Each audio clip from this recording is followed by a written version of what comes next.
Good evening, good evening, good evening. Hope everybody's had a good Sunday. And your favorite team won today during the playoffs. Kind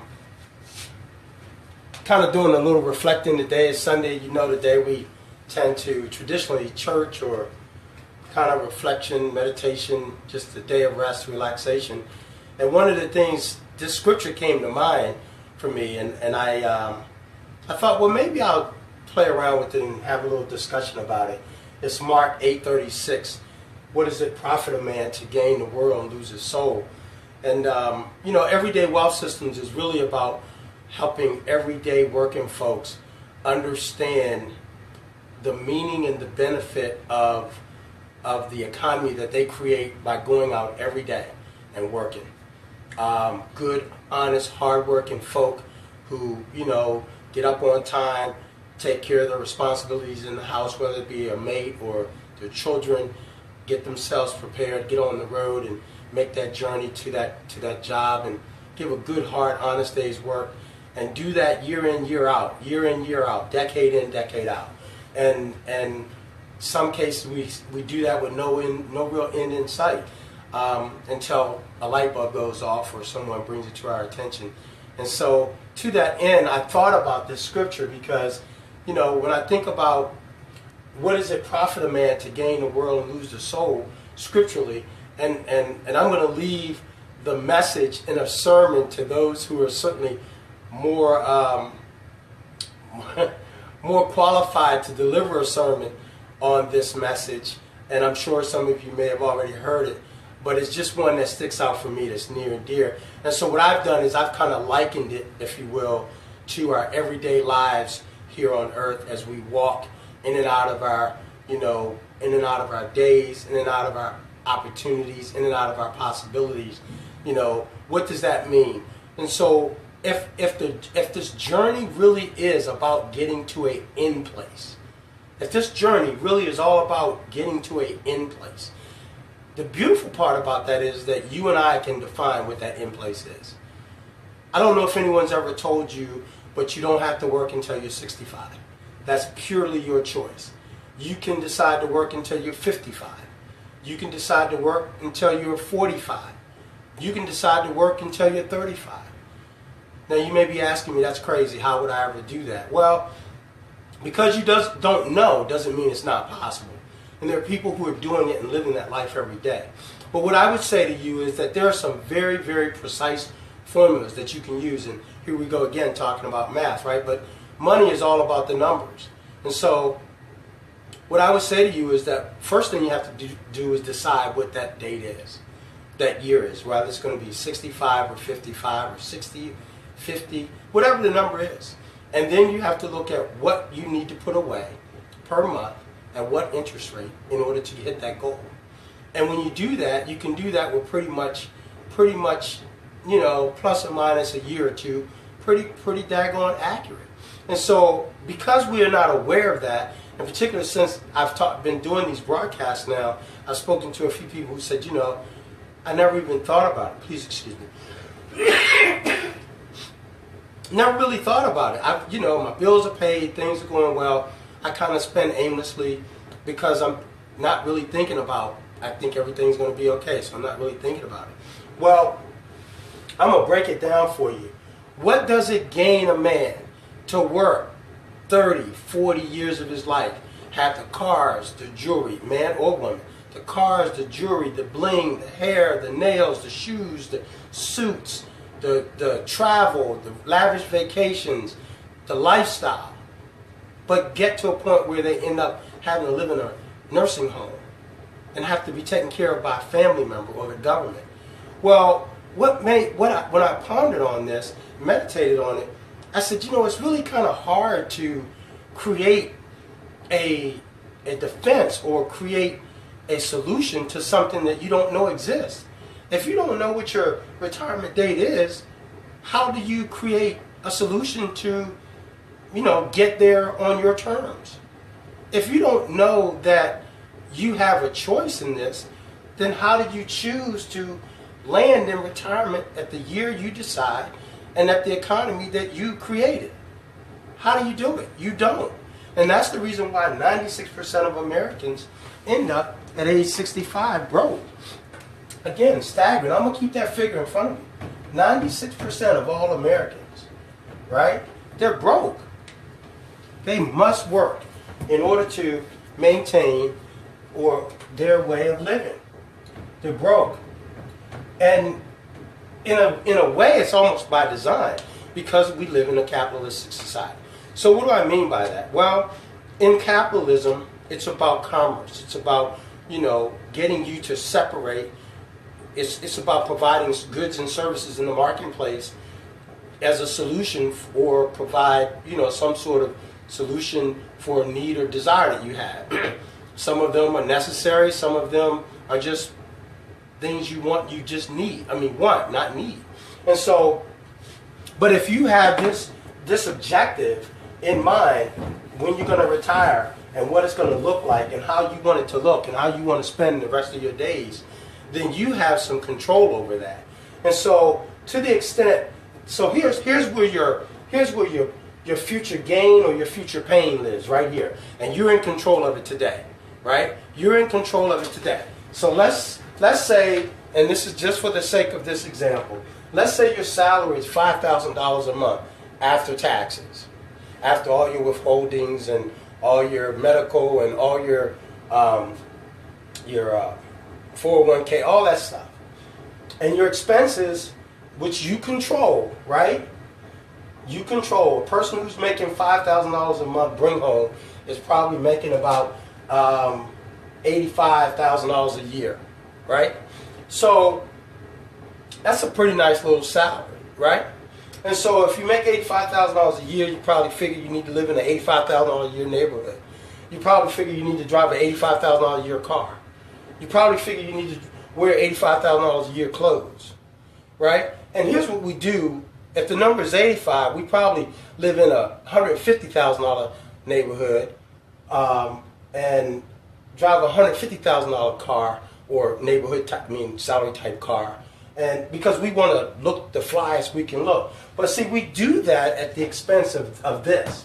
We do that at the expense of this pain. We do that at the expense of our retirement, of our future. And so how can you defend against something, or how can you prepare against something that you never thought about, that you're not even aware exists? You never really thought of it. It was always one of those things that you put off and say, well, I'll get to that. Well, I'll get to that. Well, I'll get to that. Right? And so before you know it, it creeps up on you and there you land. And so the basic necessities to living are food, clothing, housing, cars, utilities, day-to-day, so on and so on, right? So, because if your objective is to get to your retirement, right, is to get to your retirement in a real fine fashion, right? So you want to retire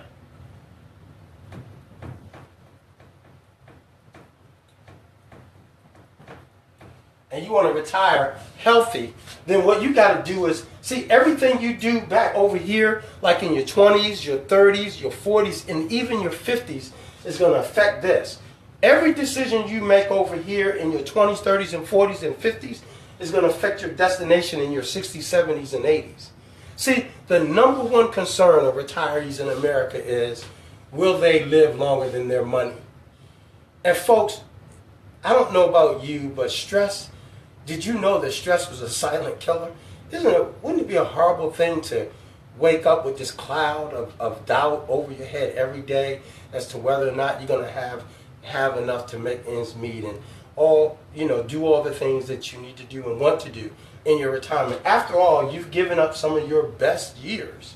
Some of your best years, your 20s, your 30s, and your 40s and 50s, to prepare for retirement. Don't you want to move into retirement healthy? Don't you want to move into retirement with substance and sustenance? And you can do that.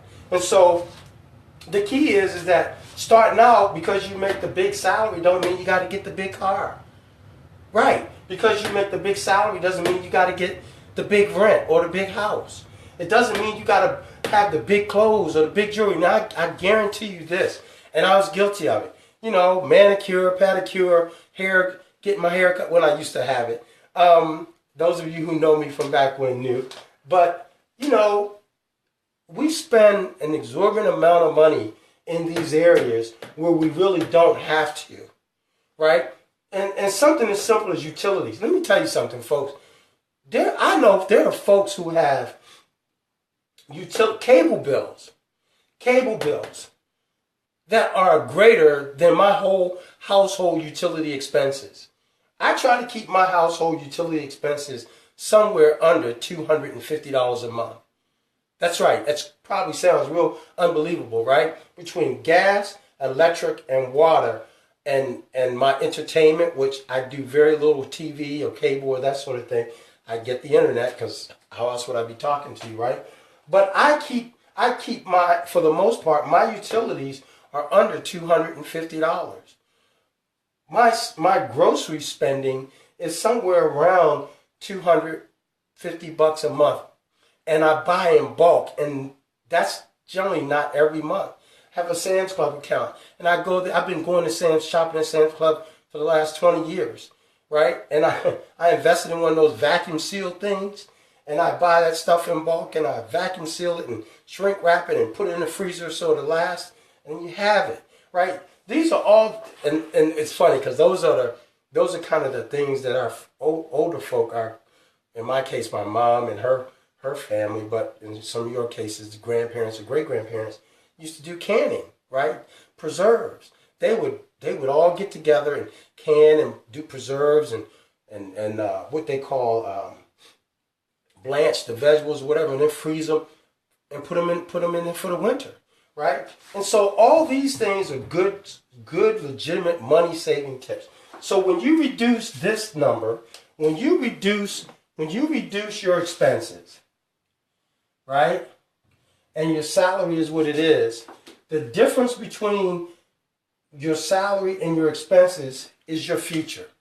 Now, if the difference between your expenses and your salary is a positive, then that means you have money to put towards your future. Right?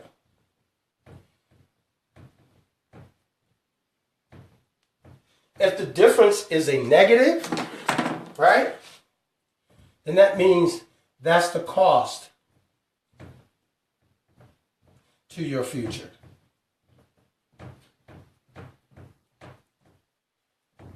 That's right. You're blowing your future in this. The difference, if you're spending more than what you make, there's a cost to your future, and that cost is your retirement. And that cost is the quality of your life in retirement, right? If you're spending less than what you earn and you're investing that with a, very, very doable return, 8-9% return, you are contributing to your future and the quality of that future. So folks, I say that to say, let's be mindful and intentional about how we operate in those things that we do. The cars, the house, the rent, the jewelry, the clothes, the utilities, the day-to-day expenses. Listen, let me share something with you. I asked you guys last week to track how much you spent every day. How about doing that for a week? Track how much you spend every week. And here's the part that's really beautiful about this. Yeah, you may or you may not modify it, but the one thing that is going to happen is you're going to be conscious of it. You're going to be conscious of the fact that you did or you did not spend when you did or didn't have to. And just that alone is a win. That's a benefit. And that's what we want to begin to move you towards. So, Mark 8:13, what does it profit a man to gain the world and lose his soul, right? So in real life terms, what does it profit you to have the fancy car, the house, the right zip code, or in your opinion, the right zip code where you rent or buy, the kind of clothes you wear, all these things, cars, where you're renting, jewelry, a lot of that stuff, the minute you walk out of the showroom with it loses value by 50%. Isn't that astounding? The minute you walk out of the showroom or out of the clothing store or out of the wherever you buy those luxuries that you buy, the minute you walk out, you lost 50% of the value. It's not smart. It's not a smart place to put your money. And so when you lose 50% of the value here, you cost your future. You cost your future. And so the whole idea is to keep all of these things low. All of these things low. If you can keep the car, hey look, a car serves a very, very necessary function. It gets you from point A to point B. Here's the beautiful part about this. When you get all these costs under subjection, and you are a good steward and in command of all these things, something very amazing and remarkable happens. It almost seems magical. What happens is more abundance start to come into your realm. More abundance. You begin to receive more. And then you are a good steward of that and you put it to good work, right? To good use. And now what happens is your future is growing without any of your effort. Your future retirement, your future dollars,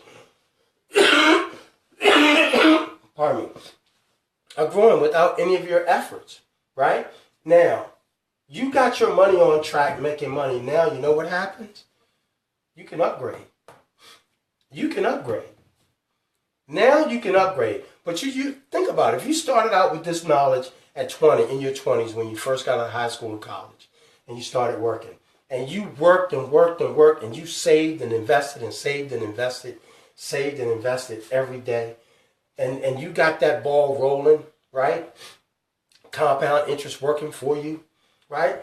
By the time you're in your 30s and 40s, now you got this big snowball, and it's just making big money every month, every quarter, compounding every month, every quarter. Now what happens is you can go spend a little more money on a car. You might finance it for 3-4 years, pay it off in 12 months, right? You can buy the house of your dreams, right? You got the family and you're situated. The college fund is in place. You've done all the things. You got your insurances in place, right? You can spend the money for the jewelry and the clothes, right? Nothing wrong with having those things. Trust me, I'm not saying that you need to be, an ogre and walk around like someone who is impoverished. No, I'm just saying you want to be smart. You want to be smart about how you do this. Because how you do this in your 20s, 30s, and 40s is going to affect how you end up in your 50s, 60s, and 70s. And now, for those of you who are listening that are in your 40s and 50s already, and you're saying, wow, it must be too late for me. I'm here to tell you, no, it's not. Because the next phase of everyday wealth systems is, creating that business.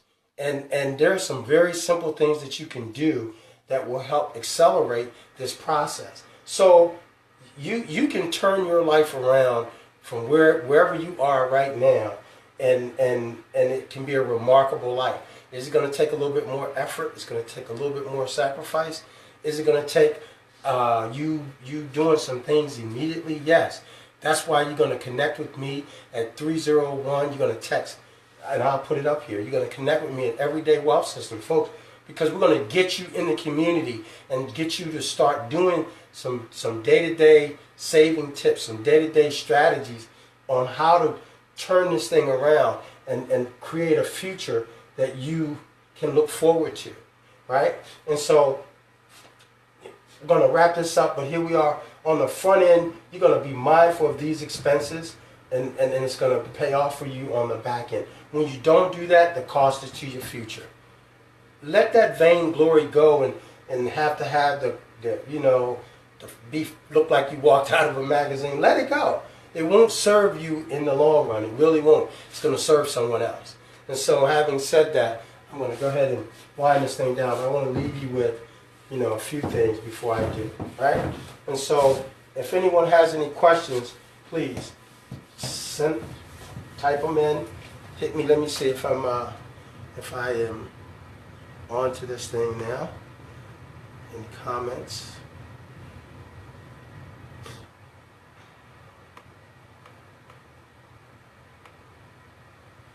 Very good. Very good. All right. So, again, text.